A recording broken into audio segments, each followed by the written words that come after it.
ہے کہ ماہ ربیع الاول کا آغاز ہو چکا ہے، دوسری تاریخ ختم ہوئی اور آج ہم تیسری شب میں اس وقت یہاں بیٹھے ہیں۔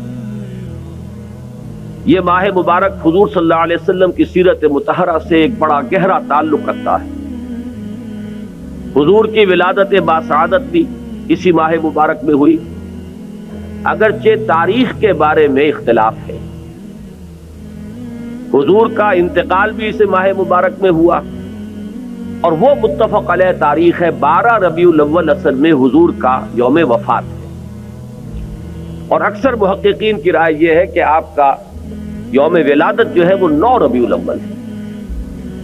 یہی وجہ ہے کہ مجھے یاد ہے کہ ہمارے بچپن میں اس دن کو جو لوگ کچھ تھوڑا بہت مناتے بھی تھے تو 12 وفات کے نام سے در حقیقت یہ نام یاد کیا جاتا تھا۔ حضور صلی اللہ علیہ وسلم کی وفات کا دن ہے، کچھ کھانا پکا کر کچھ غریبوں کو مساکین کو کھلانا، یہ در حقیقت چیز تھی کہ جو اب ہوتے ہوتے اس نے بہت ہی ایک دوسری صورت اختیار کر لی ہے۔ اب یہ ایک جشن بن گیا ہے اور ایک عید کا سا سما، بلکہ واقعہ یہ ہے کہ جو اصل 2 عیدیں ہیں وہ کہیں پیچھے چلی گئی ہیں، اور یہ جو 2 عیدیں ہم نے ایجاد کی ہیں، ایک عید میلاد النبی اور ایک عید استقلال، اگر ہم جائزہ لیں تو شاید یہ 2 جو ہے یہ زیادہ فور گراؤنڈ میں آ چکی ہیں۔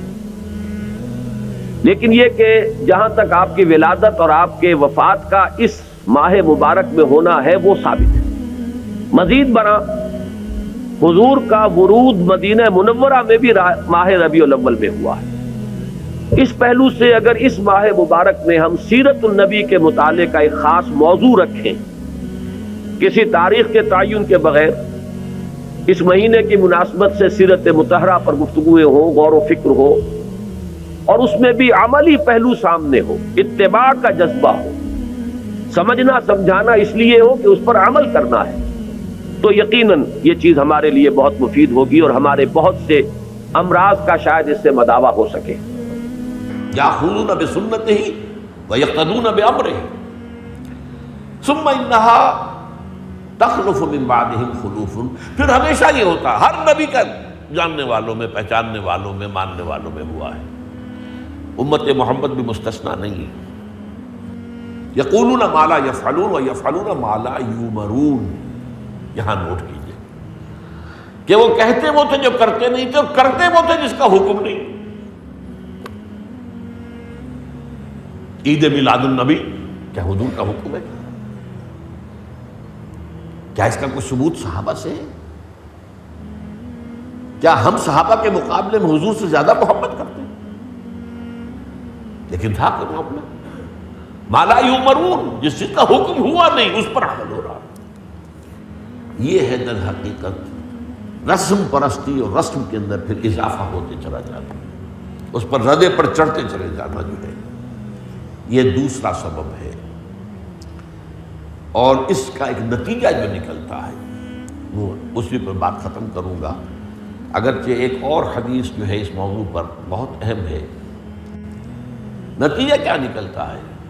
جہاں بدعت آئے گی سنت رخصت ہو جائے گی۔ اب نماز جنازہ پر کی وہ اہمیت نہیں ہوگی، نہ نماز جنازہ یاد کرنی ہے، نہ دعا یاد کرنی ہے، کچھ پتہ نہیں، جا کے کھڑے ہو گئے ہیں، وضو بھی ہے کہ نہیں ہے، لیکن قرآن خوانی میں تو جانا ہی جانا۔ یہ کیوں ہوتا ہے؟ ورنہ یہ کہ نماز کی اہمیت ہوتی، نماز جنازہ کی، آپ اگرچہ عربی نہیں آتی لیکن ترجمہ تو اس دعا کا یاد کر لینا کوئی مشکل کام نہیں ہے، تاکہ کھڑے ہوں، دل سے دعا مانگے،